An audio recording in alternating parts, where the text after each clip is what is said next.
안녕하세요. 이야기꾼입니다. 이번 주부터 거시경제에 대해서 주간 정리를 한번 해보도록 하겠습니다. 거시경제는 5대 자산이 있다고 말씀드렸죠. 그래서 통화, 채권, 금리, 주식, 상품, 부동산이 있습니다. 그래서 5대 자산에 대한 특별한 상황이 이번 주에 발생을 했는지 정기적으로 짚어나가는 시간을 가지도록 하겠습니다. 미국 달러를 보도록 하겠습니다. 미국 달러를 보시면 미국 달러는 지금 달러 강세가 초단기적으로 일어나고 있는데 이제 반등의 성격을 가지고 있어요. 지금 달러를 보시면 지난 작년 2020년 3월 프레시 크래시 이후 지속적으로 하락이 진행돼 왔습니다. 재작년부터 말씀을 드렸던 거예요. 달러 약세가 진행될 수밖에 없다. 제3차 달러 약세가 진행되고 있어요. 이렇게 큰 추세 내에서 반등이 지금 일어나고 있는 상태고, 지금 약간의 오버슈트가 있다가 다시 좀 제자리로 나오고 현재 91.7 정도로 마무리하였습니다. 그러나 조만간 1.9조 달러의 증시부양책이 또 진행이 될 예정이기 때문에 미국 달러 약세 기조는 지속적으로 진행될 가능성이 큽니다. 자, 다음은 원달러 환율입니다. 통화에서 제일 중요한 것은 미국 달러라고 말씀을 드렸고, 두 번째로 중요한 것이 원화예요. 원달러 환율로 볼 수 있는 상태고, 지금 현재 원화 약세가 초단기적으로 많이 일어난 상태예요. 자, 달러 약세 이후 3개월 이후부터 원화도 강세로 바뀌기 시작했죠. 작년 6월부터 진행이 된 상태고 지금 꽤 많이 진행된 상태입니다. 그래서 이 정도의 반등은 일어나도 크게 이상하지 않은 자리죠. 현재 1131원 정도 되고 있는데 여기가 이제 1180원 정도였고, 당분간은 좀 증시가 조정되는 원인 중에 하나라고 볼 수 있겠어요. 그래서 다시 원화가 강세로 추세가 이제 다시 진행돼야만 외국인의 매수가 진행될 것으로 판단이 됩니다. 다음은 미국 국채 10년물입니다.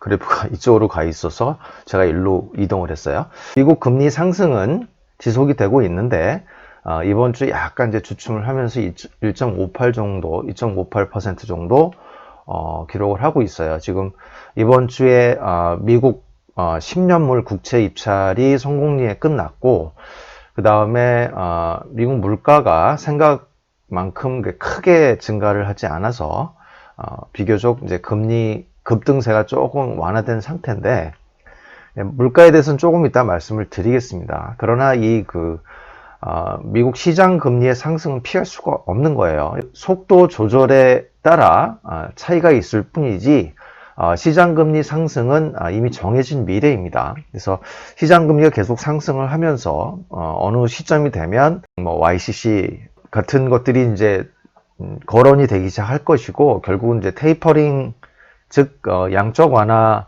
규모를 축소를 하겠죠. 그리고 어느 순간이 지나면 미국 연준이 기준금리를 올릴 겁니다. 그러면 이제 금리 상승의 전반기가 끝난 거예요. 그 다음에 후반기는 미국 연준이 금리 상승을 하면서 벌어지는 일들이에요. 그래서 지금 현재는 금리 상승 시나리오 전반부에 한 중간 정도 와 있다라고 볼 수 있겠습니다. 자, 이번에는 한국 금리입니다. 10년물 국채인데요. 보시다시피 굉장히 지금 급등을 하고 있어요. 지금 2%가 넘었습니다. 2.08%까지 올라갔고요. 한국 증시로 머니 무브가 지금 강력하게 일어나고 있음을 보여주는 거예요. 미국보다 더 금리가 급하게 상승을 하고 있습니다. 요거를 조금 크게 보면 이제 이렇게 볼 수가 있어요. 그래서 시장 금리가 크게 상승한 것처럼 보이지만 아직도 갈 길이 멀다는 거죠. 코스피 2기의 상승 구간이었던, 여름과 가을 구간이었던 2005년과 2007년을 비교해 보면 지금 한 5% 정도에서 진행이 됐었는데, 물론 이제 절대값이 오를 피하기 위해서 이번에도 5%까지 오를 것이다라고 주장을 할 수는 없어요.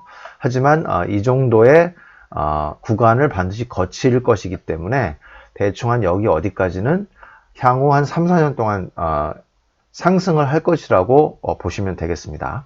다음은 미국 증시 상황입니다. 다우존스가 지금 역사적 신고가를 이번 주에 기록을 했어요.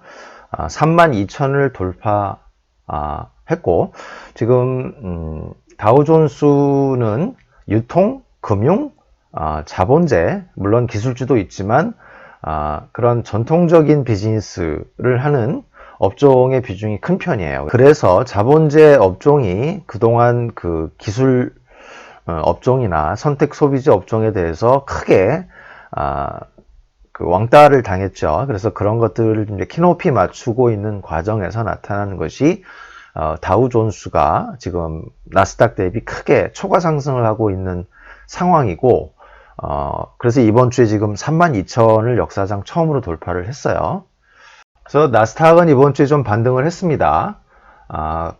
그럼에도 불구하고 지금 좋지는 않은 상황이에요. 왜냐하면 그동안 너무 많이 급등을 했기 때문에 좀 쉬어가는 자리가 필요하고, 또 지금 달러 약세와 함께 주도 증시가 기술주에 특화된 국가인 한국, 일본, 대만, 인도, 그리고 독일까지 그런 국가로 주도의 증시가 지금 바뀌고 있는 상황이기 때문에 당분간 침체는 피할 수 없을 걸로 판단이 됩니다. 독일 증시예요. 이것은 지금 유럽이 그동안 좋지 않았는데 독일이 지금 역사적 신고가를 기록을 하고 지금 상승을 지속을 하고 있습니다. 그래서 다른 유럽 국가들은 좋지가 않아요. 근데 독일은 아무래도 기술주가 특화된 국가이기 때문에 한국과 대만과 마찬가지로 역사적 신고가를 기록하고 좀 유럽에서 차별화적인 모습을 보이고 있어요. 자, 일본 증시입니다. 일본 증시도 지금 이번 주에 좋은 모습을 보이면서 지금 3만 포인트에 근접을 하고 있어요. 이걸 조금 크게 보면 여기가 1989년 정확히 천정을 기록하고 지금 잃어버린 30년이 20년 정도 진행됐다가 이제 10년 정도 회복을 많이 한 상태예요. 그래서 아직은 조금 천정까지 가기는 멀었지만 지금 급등을 많이 하고 있는 상태입니다. 극동아시아의 초과 상승을 잘 보여주고 있어요.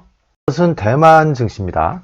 자, 보기에 딱 지금 엄청나게 초과 상승을 하고 있는 걸 보여주고 있어요. 사실 한국도 지금 연기금만 없으면 대만과 비슷한 모습을 보일 수도 있었어요. 그런데 연기금이 50일째 지금 매도를 하고 있죠. 그러다 보니까 일본과 사실은 2020년 작년에 보면 일본과 대만과 한국 증시가 전 세계 증시 상승률 1위를 서로 경쟁을 했는데 한국이 1위를 했죠. 그러나 연기금이 지금 50일째 매도를 하면서 지금 경쟁 레이스에서 탈락을 한 상태입니다. 그래서 대만 증시도 사실은 일본 버블이 무너질 때 한국과 마찬가지로 대만도 버블이 붕괴가 됐어요. 그래서 그때가 90년 1월부터 폭락을 하기 시작했는데 그 역사적 신고가를 돌파한 게 작년 말 정도 됩니다. 그러니까 사실 얼마 되지 않았어요. 증시 모습은 한국이 훨씬 좋은 모습을 보이고 있는 것이죠. 왜냐하면 한국은 그래도 2000년대 이미 회복을 많이 했고 역사 신고가를 기록을 했기 때문입니다. 그래프를 줄여서 보면 이렇게 보이죠. 그래서 이번 주도 대만은 크게 이렇게 하락을 하지 않은 상태고 상승 추세를 잘 유지하고 있음을 보여줍니다.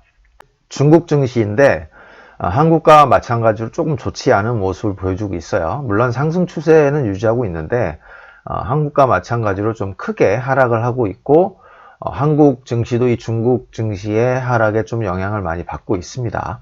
자, 한국 증시입니다. 코스피이고 그래서 1월 중순 이후로 박스권을 형성하고 있고 지금 박스권 하단을 4번 터치하고 지금 다시 반등을 하고 있는 상태고 과연 이제 다음 주나 다다음 주는 이제 어느 정도 좀 상승을 예상할 수 있는데 역시 박스권 상단에서 또 저항을 받을 가능성이 있습니다. 그래서 이러한 모습들은 전부 연기금의 50일째 지금 진행되고 있는 매도가 가장 큰 원인이고요. 두 번째는 원달러 환율이 상승을 하면서 원화 약세가 지금 초단기로 진행이 되다 보니까 외국인 자금이 주춤주춤하고 있는 상태예요. 그러나 이제 엄밀하게 보면 외국인이 그렇게 강력한 매도를 하고 있지 않아요. 골드만삭스는 지금 한국 증시를 올해 3,700까지 보고 있는 등 한국 증시에 대해서 굉장히 좋게 보고 있는 상황이에요. 실적도 굉장히 높게 평가를 하고 있기 때문에 이 박스권 장세는 대략 4월에서 5월 정도면 마무리를 하고 다시 상승 추세를 이어갈 것으로 전망을 하고 있습니다.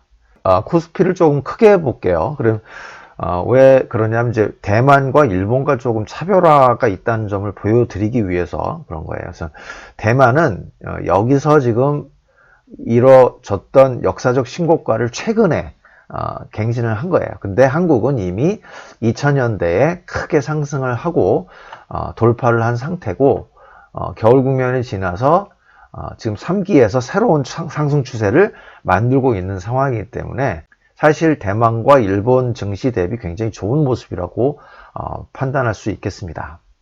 자, 마지막으로 인도 증시를 볼게요. 인도 증시 역시 강력한 모습을 보여주고 있어요. 한국은 지금 연기금 때문에 계속 그 박스권에서 힘을 못 쓰고 있는 상황인데 인도와 대만 증시는 지금 신고가를 다시 경신을 했죠.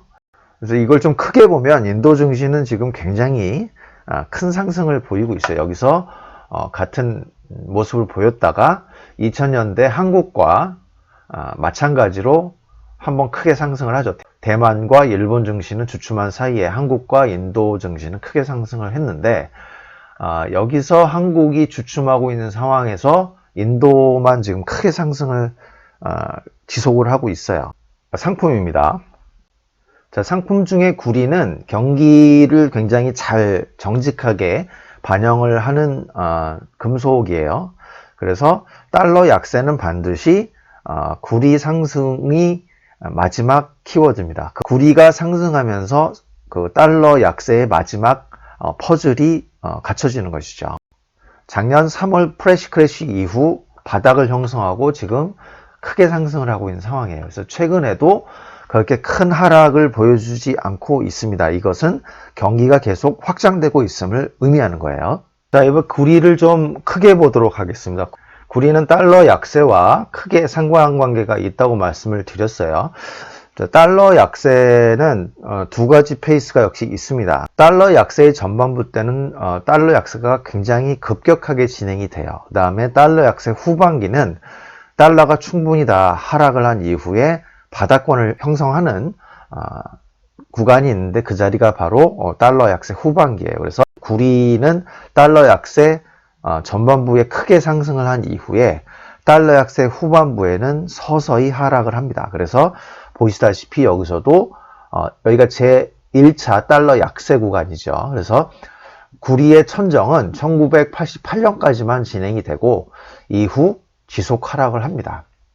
이 자리가 전부 달러 약세 자리예요. 그래서 처음에 마중물 역할만, 즉 경기 확대 역할만 해주고 이후 이제 점차적으로 하락을 합니다. 왜냐하면 이렇게 미국 증시가 여름일 때는 상품의 시대가 아니기 때문이에요.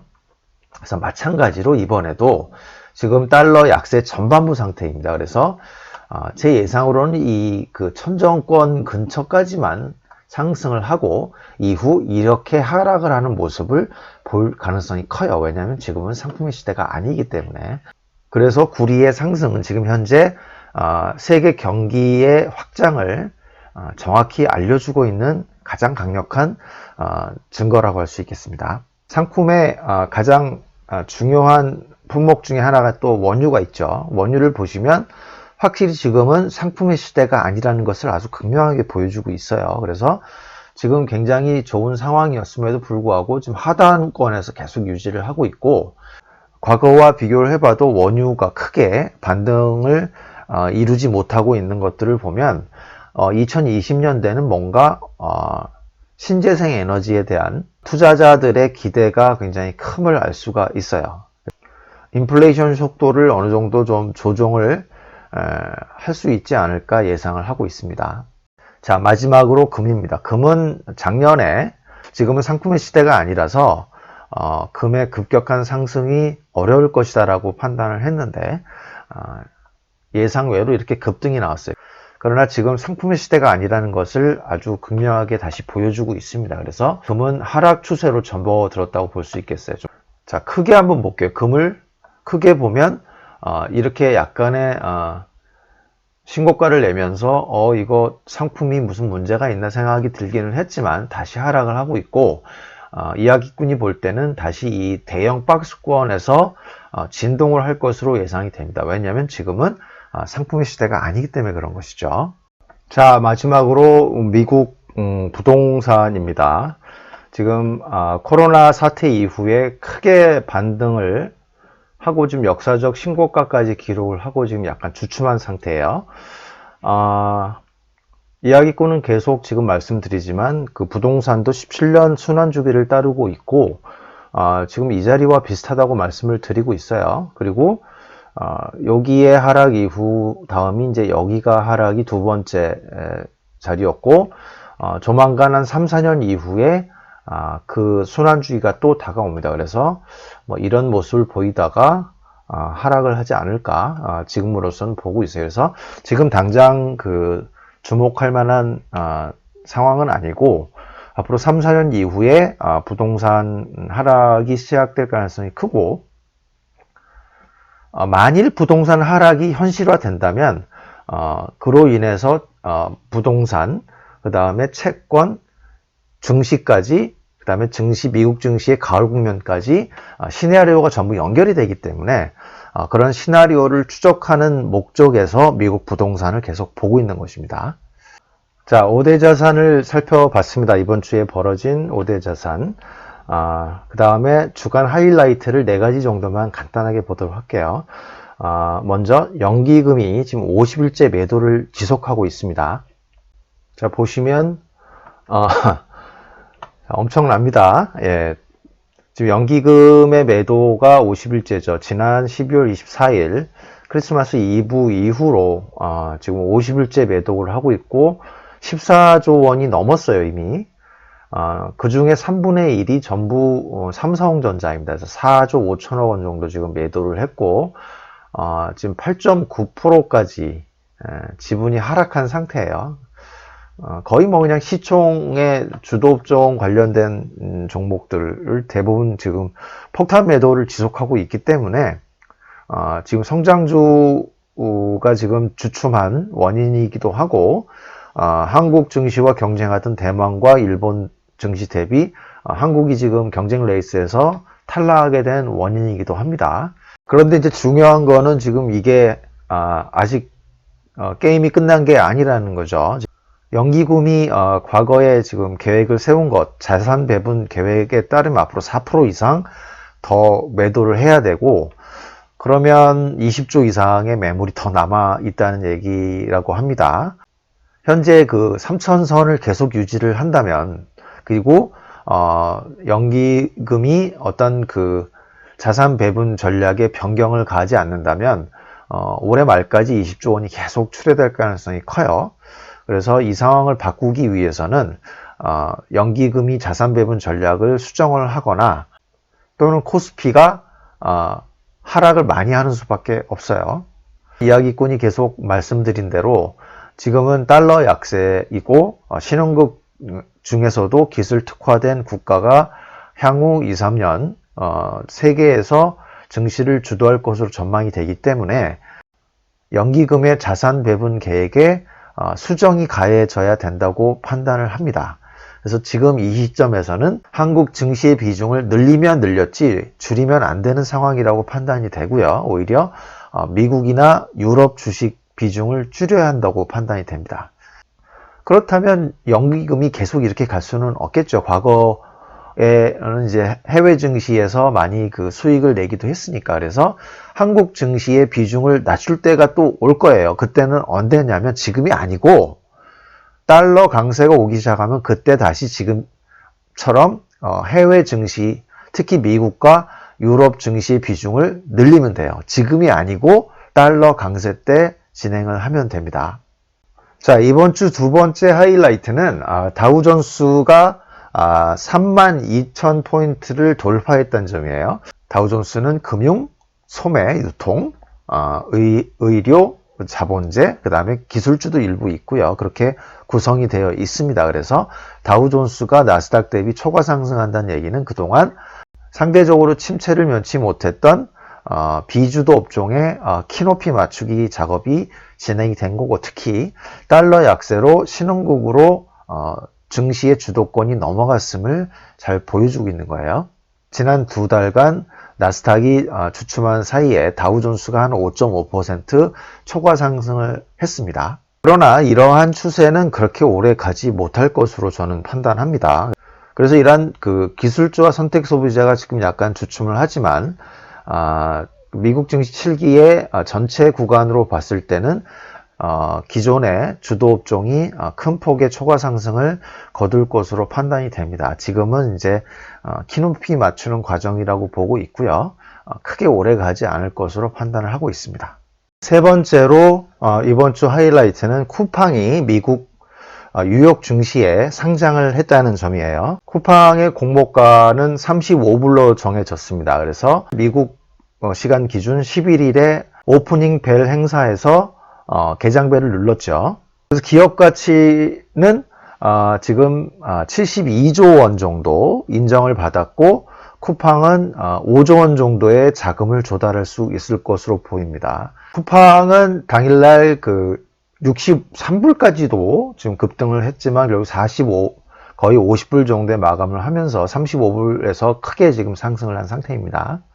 쿠팡은 2014년 상장한 알리바바 이후 해외 기업으로는 가장 큰 규모의 IPO라고 평가를 받고 있고, 아직 한국에 기반을 두고 있기는 하지만 알리바바와 아마존 등과 지금 비교를 하고 있어요. 그래서 상당히 분위기는 좋은 것으로 판단이 됩니다.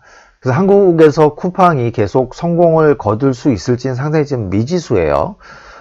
왜냐하면 지금 새벽 배송 등 통해서 노동자들의 지금 사망 사건이 계속 일어나고 있고, 두 번째는 지금 이베이 코리아가 매각으로 나왔다는 점이죠. 지금 이베이 코리아, 그러니까 쿠팡, 네이버, 이베이 코리아 이렇게 세 회사가 지금 국내 이커머스 탑 3인데요. 지금 이베이 코리아가 매물로 나왔고, 지금 카카오 그룹이 이 이베이 코리아를 만약에 매수를 할 경우에, 인수합병을 할 경우에 지각 변동이 크게 일어날 가능성이 있어요. 왜냐하면 국내 인터넷 플랫폼 시장을 장악을 하고 있는데, 기존의 인프라를 활용해서 이커머스 시장까지 진출을 하게 되면 과연 쿠팡이 네이버와 카카오에 대적을 할 수 있을지는 아직 현 시점에서는 파악하기가 쉽지가 않습니다. 쿠팡이 뉴욕 증시에 상장을 성공적으로 했습니다만, 그 다음 단계로 퀀텀 점프를 하기 위해서는 해외의 이커머스 시장을 같이 공략을 해야 될 것으로 판단을 합니다. 자, 이번 주 주간 하이라이트 마지막으로 미국 인플레이션이 생각보다 그렇게 심하지 않다는 것을 보여주는 데이터를 간단하게 보도록 하겠습니다. 이번 2월 인플레이션 레이트는 1.7%로 많이 상승한 것처럼 보입니다. 그러나 근원 CPI를 보면 얘기가 달라요. 근원 CPI는 물가 변동성이 굉장히 큰 에너지나 식품을 제외한 물가 지수예요. 물가 지수 중에 이제 코어 CPI를 보게 되면 1.3%로 그렇게 많이 상승하지 않은 것을 볼 수가 있어요. 광범위한 인플레이션 압력이 진행되고 있지는 않다. 이 인플레이션 우려가 완화되었다고 판단을 하고 있는 것이죠. 그래서 실제 이 인플레이션, 근원 인플레이션이에요. 미국의 코어 CPI의 전체 그림을 보면 하단권에 있어요. 근원 CPI 1.3%, 그 다음에 그냥 인플레이션 레이트 1.7%이기 때문에 아직까지는 연준이 목표하는 2%에서 상당 수준의 위쪽에 있는 부분까지 안착하기 위해서는 상당히 많은 시간이 필요할 걸로 예상이 됩니다. 그래서 이제 인플레이션은 이제 전반전과 후반전이 있다고 했죠. 인플레이션의 전반기는 리플레이션 같이 어느 정도 완만한 수준의 인플레이션을 보여주고, 인플레이션의 후반기가 되면 이제 과거 1970년대와 같은 굉장히 강력한 물가 상승과 경기 침체를 동반을 하죠. 그래서 이런 자리 보시다시피 한눈에 봐도 인플레이션 레이트가 매우 높습니다. 이런 지금 이런 시대가 오려면 아직 많은 시간이 필요하다는 얘기예요. 그러니까 지금 인플레이션이 이렇게 될까봐 걱정할 필요가 없다는 얘기죠. 앞으로 20년, 길게는 30년 이후에 다가올 미래이기 때문에, 그래서 지금은 증시의 하락에 금리 상승과 물가 상승 우려를 갖다 맞추는 그런 형국이라고 볼 수가 있겠습니다. 자, 지금까지 이번 주 거시경제 주간 정리를 진행했습니다. 거시경제의 5대 자산과 그 다음에 이번 주에 거시경제 관련된 하이라이트로 구성을 해봤는데 잘 보셨는지 모르겠네요. 앞으로 이런 거시경제 주간 정리를 진행을 해보도록 하겠습니다. 감사합니다.